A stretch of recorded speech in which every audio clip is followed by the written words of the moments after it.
Hi, Dr. Bennett. I had a left shoulder replacement, and I had a sling, and I had a cane as my equipment for my disability. Going right into the questions, what did you learn from this experience, and how will it help you be a better clinician? From this experience, I learned how difficult some tasks would be with this because, things that I normally do really easily were much more difficult to do. And I had a lot of problems coming into getting into the car and putting my seatbelt on. That was really difficult. And you don't really think about that until you're not able to use one of your extremities for some reason. So I think understanding that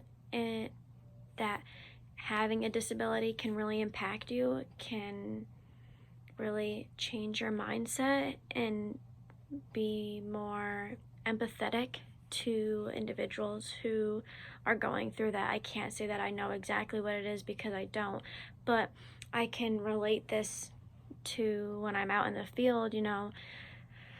I know how difficult that was because you're not going to be able to use it at all, and you need to be able to adapt, and it's a much harder than what it looks like, because I thought, oh yeah, I'm just gonna have a sling and a cane, like that'll be easy, compared to my roommate that had the oxygen tank and the walker. It might not look as much equipment, but I still didn't have my whole left shoulder arm to do anything, and I only had my right. And originally we wanted me to have my right to switch it because I'm dominant on my right, but we weren't able to do that with the sling. But if I was able to, it would have been even harder to do some certain tasks because I use my right hand for everything. And I didn't really realize how much I use my left hand, which is something else I learned from this experience. Another question, what did you learn about the ADL, IDL process throughout my disability, and how does it differ from your baseline? I can most definitely say that my ADLs, I believe, were much harder for me because, for one instance, I was using the bathroom while I was at school with it on, and I had to have my friend help me pull up my pants on the other side because I wasn't able to get it up all the way, and my pants were tighter. I was wearing leggings, so maybe I should have been wearing sweatpants that day. But you didn't think about that until my pants were already down.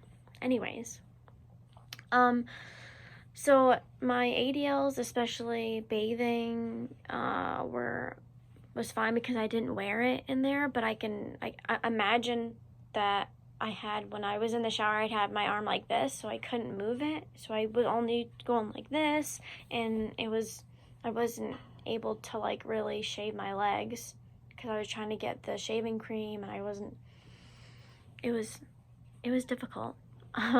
Feeding was fine. My personal device was just the sling and the cane. I think grooming was a lot harder because I normally dry my hair, and I need both hands for that, and I wasn't able to do that. But brushing my hair was okay, but then putting my hair up in a ponytail was very difficult, and I needed help with that because I wasn't able to use the other hand to pull everything back and then put it up. My ADLs were lesser in the barriers. I know that driving I could not do. I was like, you know what, I'll drive. And then I was thinking about it, I won't be able to, I don't think I could have, because I use my right hand for the shifting. But I also don't know if I'd be the most safe, because what if something happens and I get caught with the wheel and I only have one hand to use? So I thought, maybe I need to not drive, so I didn't drive. Um, that's about it. I was able to cook pretty well, doing the meal preparation. I needed some assistance trying to open up some of the containers, but I did use my hand a little bit because it was like a little bit open, so I could kind of like go like that and try to hold something, but it was pretty difficult. And I didn't really need any adaptive equipment. What did I make? I made hamburgers. And I was able to chop things up pretty well. I didn't really put a lot of condiments on it. Like I normally put onion, tomato. I didn't do any of that. So maybe if I did that, it would have been harder because I wouldn't have been able to hold on to the item and then cut at the same time. Shopping was fine when I went to the grocery store, and then when I went out to the dollar store, that was okay. I needed help with my bags a little bit, and then putting the groceries into the cart. And that was about it. Based on my baseline, I can most definitely say that like I didn't realize how much they were gonna be impacted than what I was actually able to do. You know, I am very independent, and I now in the simulation I wasn't able to use my left hand, my left shoulder, and I didn't really realize how important it was. The only thing I can say is that it wasn't a lot of equipment, so I just like threw my cane into the back. And I was able to manipulate the cane pretty well. Like when I was chopping stuff up, I just have it next to me, like I didn't need it the entire time.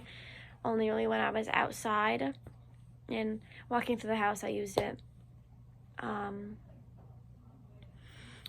yeah, that's about it for part 1. 2 additional questions. Did you experience empathy or sympathy during your disability simulation, and how did it affect your self-esteem? I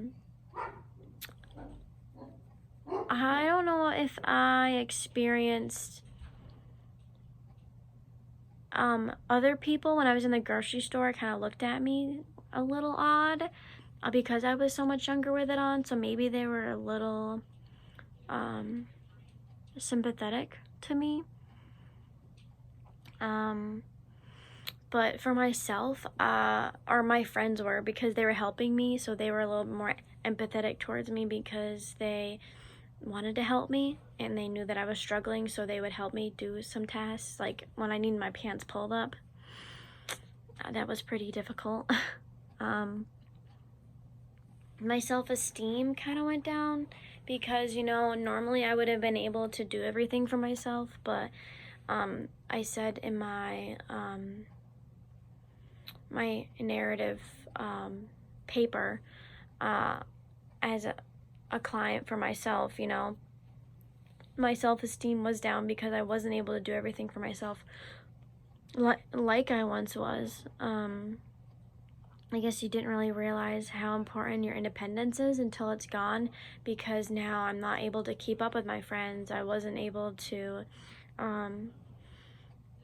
you know, do other tasks that I normally would do without any help, and I would be home alone and I'd be fine. I could dry myself and be fine. So I can say that my self-esteem was impacted, most definitely. And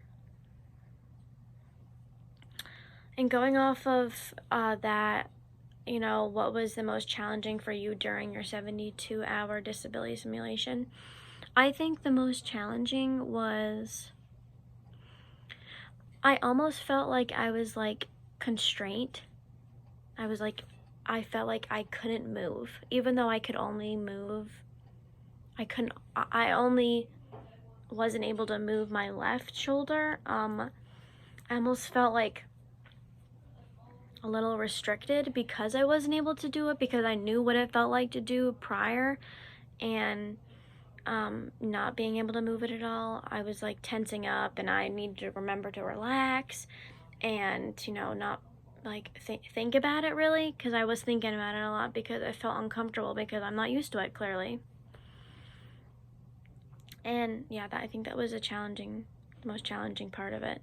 How will that help you to empathize with your future clients? Like I said before, I think I will be able to, because I'll be able to say, like, we have to look at these certain tasks that you normally did that you may not be able to do, like, completely independently by yourself.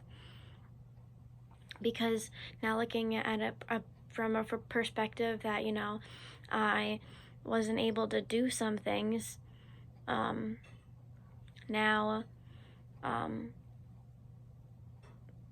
I have a better understanding.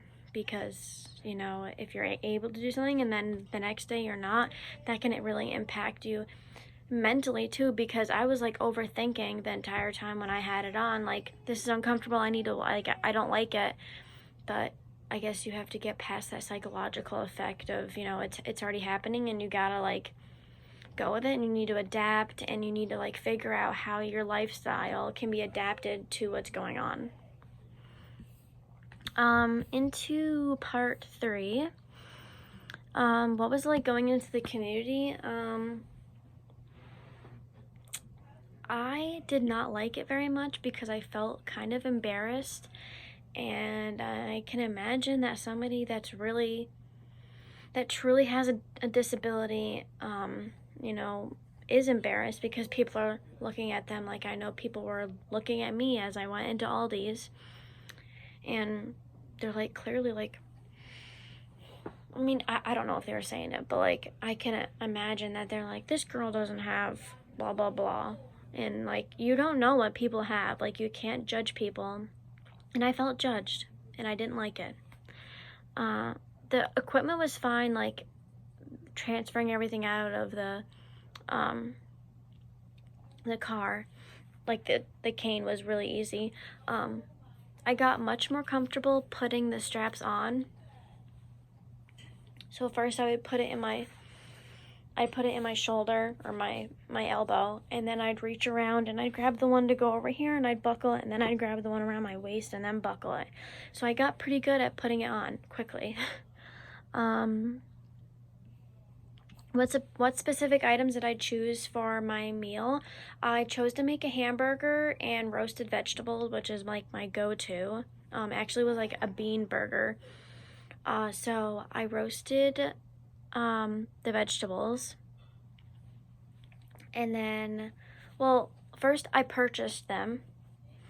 I knew that I was gonna make a burger and roasted vegetables, so I went to Aldi's that Sunday, and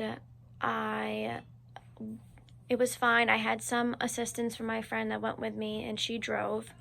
And then I got home and I put them away. And then I waited till later until we made the burger. And I had so I first chopped up the vegetables. I put the oven on, and the peppers were kind of difficult, so I needed like a little assistance. Like, I try to like keep the vegetable there and then try to cut it. So it kind of worked. And the rest of the veggies, I had zucchini, which was much easier to cut because it was heavier. And then I had mushrooms and broccoli, and I did have some assistance from my friend to just hold it there, and then I cut it. Then making it, I just put it on a plate or on the baking sheet, and I put olive oil, salt, and pepper, and then I put it in the oven. And then the burger I got out of the package, and then I put it in the pan, and then I also had to cut up cheese for the burger. So that was pretty decent because it was already in a block, so I could cut it. And then waited for the vegetables to cook a little longer, then had the burger. Had to toast my bun, which I just popped in the toaster. Then assembled, and I ate it, and I would only be eating with my right hand, which was pretty fine because I normally am, but eating a hamburger with only one hand is kind of hard. I normally like eating it with both. I think if I had any adaptive equipment, I would want something to help me cut the vegetables up. Something like I could put against it, or have a thing where I could just like chop it like once. Like I'd put it in this thing and then it would like, I know they make them. They're like it's like a block and then you just push it down and then it just dices up for you basically. That's what I would have liked. But overall, I think it was pretty good for making my meal. So the theory that I had personally was cognitive disability, and then my group one was MOHO. So comparing and contrasting them together, MOHO, I mean, I'm looking at like what motivates me and what my interests are. And I know that for me personally, I wanted to keep moving and I wanted to keep doing things that my friends were doing, and I know that was difficult because my self-esteem was down. I think that was like really impactful to me because I wasn't able to do everything because of my arm like this. And I know that trying to adapt the activities that I normally do would be helpful for me to keep my self-esteem so that I could stay motivated to continue with the tasks. So trying to learn how to do things safely and efficiently so I'm not like using so much of my energy, it would be really important to think about. But comparing to like the cognitive behavior or cognitive disability model, I mean, that's looking at more of to improve my functional cognitive ability, which technically like I feel cognitively stable, but thinking about how MOHO and that differs, I mean, technically like what motivates you is from like up here, and that's like your routines or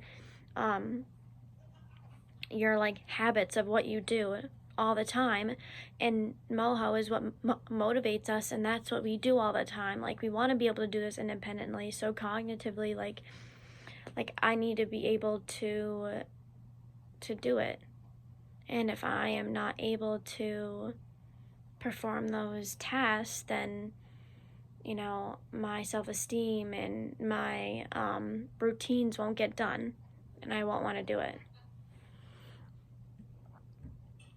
Included in this discussion was, I mean, if you were evaluating the needs of some person, group, population. So if I was evaluating this person, I probably would be giving them an assessment, like the Allen Cognitive Test, to see where they are cognitively, but then I'd be able to find out like through MOHO like what they enjoy to do or what motivates them and what their habits are. What would it take to design programs that enhance community mobility, implement transportation, including driver ramp and community access? I mean, I would probably want to learn how to best safely drive with my shoulder, but I think I could do it. So I think for people that have their shoulder replacement, depending on what side it is, if it is on their right and they need to be able to do this, they're not going to be able to. So they're not going to be able to drive. So they would have to reach out to some type of community, like a program, to be able to get places, or hopefully maybe they have friends or family that can support them and help them.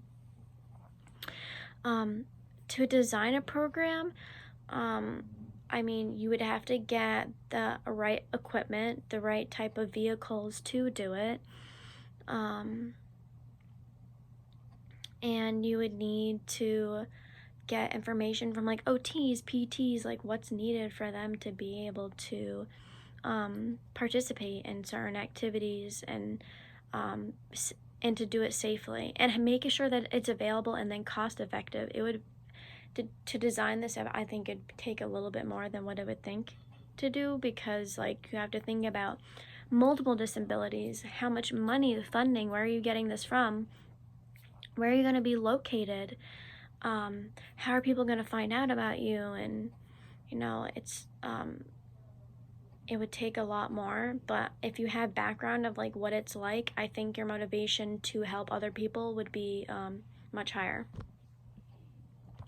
And lastly, what would make this assignment even better for the students in the future?